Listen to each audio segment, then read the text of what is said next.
Assalamualaikum warahmatullahi wabarakatuh. Perkenalkan, saya Yeni Puspadewi STMkom. Saya mengajar di SMK Negeri 1 Kota Jambi dari tahun 2014. Sebelumnya saya mengajar di perguruan tinggi. Saya sempat menjadi dosen selama 2 tahun. Pengalaman sebagai seorang guru sudah saya lalui dari saya mengajar di tingkat SMP selama 2 tahun. Berikut saya mengajar di SMP lagi yang berada di pojok. Saya pas mengikuti CPNS, saya lulus, saya mengajar di SMP 12 Kerinci dan saya pindah lagi ke SMK Depati 7 yang ada di Kabupaten Kerinci. Pengalaman saya mengajar dari tingkat SMP, mahasiswa, SMK itu banyak tantangan dan halangan yang saya alami selama saya mengajar. Yang paling berat sekali adalah pada saat saya mengajar di pelosok. Di pelosok saya harus berpisah dengan suami saya selama 5 tahun. Saya mengajar di situ dengan kondisi yang apa adanya, dengan kondisi sekolah yang gurunya tidak banyak, gurunya hanya beberapa orang. Dan gurunya itu rata-rata backgroundnya tidak ada yang linier, bahkan guru bahasa Inggrisnya tidak ada. Kebetulan saya lulus sebagai guru TIK, jadi saya merangkap mengajar semua murid dengan konsep murid saya mengajar bahasa Inggris. Tapi alhamdulillah di sela-sela kekurangan saya yang jaraknya jauh dari rumah, saya harus berpisah dengan suami dan mengurus anak yang autis. Saya menjadi seorang guru dengan penuh dedikasi yang tinggi di sela-sela kesibukan saya sebagai seorang ibu rumah tangga. Saya juga mengajarkan anak saya bagaimana mensikapi dengan kondisi yang ada sementara suami saya jauh, tidak ada di tempat. Saya memiliki 4 orang anak. Saya mengajar penuh dengan tantangan. Saya mengajar bukan dari ilmu saya, tapi saya mengajar semua mapel. Saya mengajar bahasa Inggris, saya mengajar TIK, saya mengajar mapel apa saja yang diberikan oleh kepala sekolah karena gurunya tidak ada. Di balik itu, dengan semangat dedikasi saya sebagai seorang guru yang mengajar di Desa Baru Pulau Sangkar yang berada di pulau, saya mengajar selama 5 tahun yang harus hidup berpisah dengan suami dan anak saya. Saya harus mengurus anak saya. Saya mengabdi sampai akhirnya saya pindah karena terkait dengan linearitas, dengan kurikulum yang berubah waktu itu. Saya pindah lagi mengajar di SMK Depati 7 karena menuntut saya harus sertifikasi.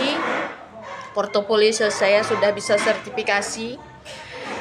Tetapi selama saya mengajar di SMK tersebut, sekolah yang kosong yang tidak apa-apanya, untuk mengajar sendiri kita harus mencari murid. Saya harus berkendaraan menggunakan motor dengan kondisi jalan yang buruk, jalan yang penuh tantangan. Dalam kondisi saya lagi hamil, saya mengajar ke tempat itu sampai 1 semester. Saya diuji dari SMP, saya pindah, saya dites oleh pengawas untuk bisa saya mengajar di SMK. Setelah saya mengajar di SMK, saya pindah ke Kota Jambi dari tahun 2014. Saya mengajar dengan kondisi anak saya masih autis. Saya tetap memasukkan anak saya di SLB sambil saya mengajar. Saya masuk ke SMK Negeri 1 Kota Jambi. Pengalaman saya di SMK Negeri 1 Kota Jambi sama pahitnya.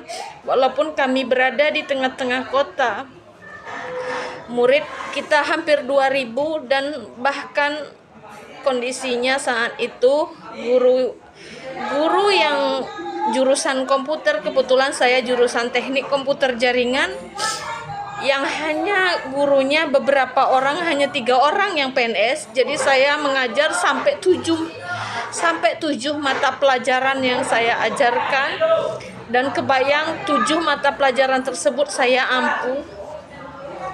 Pengalaman saya sebagai guru sangat pahit Di samping itu saya juga harus mendedikasikan saya untuk kegiatan sekolah. Kebetulan saya juga ditunjuk kepala prodi atau kepala program keahlian yang pada saat itu tidak ada. Saya merangkap dengan kondisi labor yang apa adanya.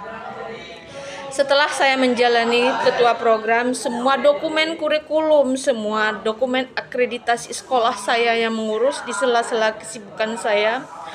Bahkan saya harus meminjamkan uang pribadi saya sendiri yang sampai saat dan detik ini belum digantikan oleh pihak sekolah.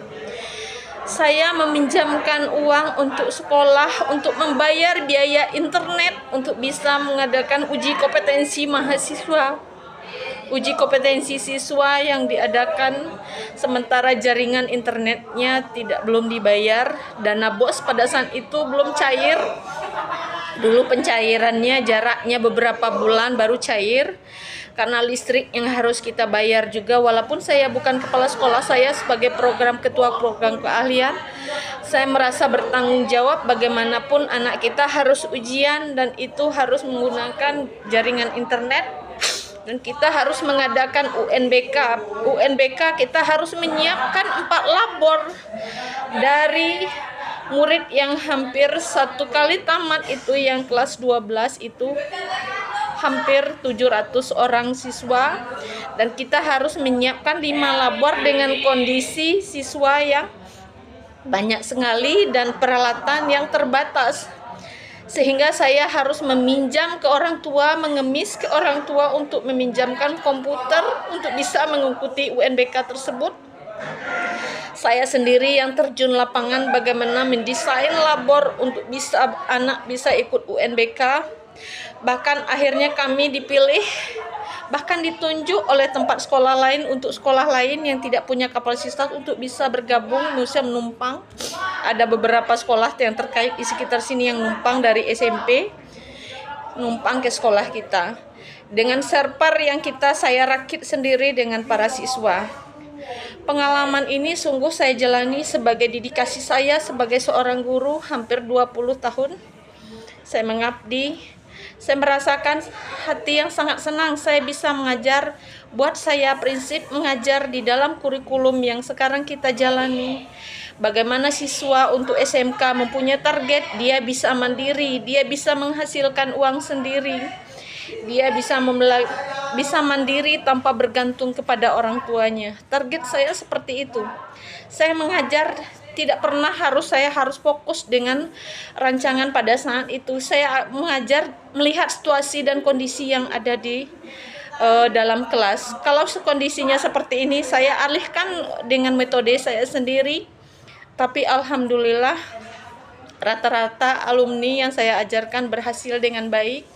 Mereka juga sudah banyak yang bekerja. Ada yang di Telkom, ada yang melanjutkan kuliah, tapi mereka berhasil.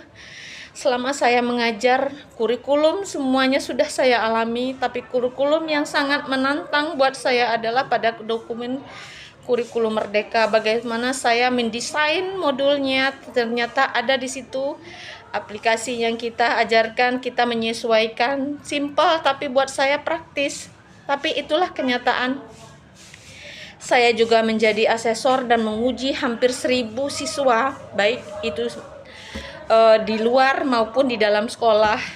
Saya juga mengikuti semua yang diadakan oleh GTK, semua yang diadakan oleh kementerian terkait dengan pelatihan, semuanya saya punya sertifikatnya. Saya tidak mau ketinggalan. Saya ikuti semua pembelajaran daring zaman COVID terjadi. Saya mengikuti semua pelatihan yang diadakan oleh GTK. Pemimpin Merdeka mengajar, pendidikan inklusif. Saya ikutin pendidikan inklusif karena sendiri saya ngerasa saya punya anak yang berkebutuhan khusus. Saya mengikuti remaja sehat, saya mengikuti semua yang diadakan oleh Ditjen GTK untuk memotivasi saya sebagai seorang guru. Sampai sekarang ini mudah-mudahan dengan saya mengikuti guru dedikatif ini saya punya peluang untuk bisa bertemu dengan teman-teman saya se-Indonesia yang berjuang dari nol untuk bisa mencapai target apa yang diharapkan di dalam pendidikan ini. Walaupun uang pribadi saya sendiri yang harus terjun, saya tetap melaksanakan dengan baik. Saya juga tetap. Assalamualaikum warahmatullahi wabarakatuh. Perkenalkan, saya Yeni Puspa Dewi SDM. Saya mengajar di SMK Negeri Kabupaten Jambi. Ini adalah SMK pertama yang berdiri di Kota Jambi, di mana saya adalah sebagai produktif yang mengajar di jurusan Teknik Komputer Jaringan.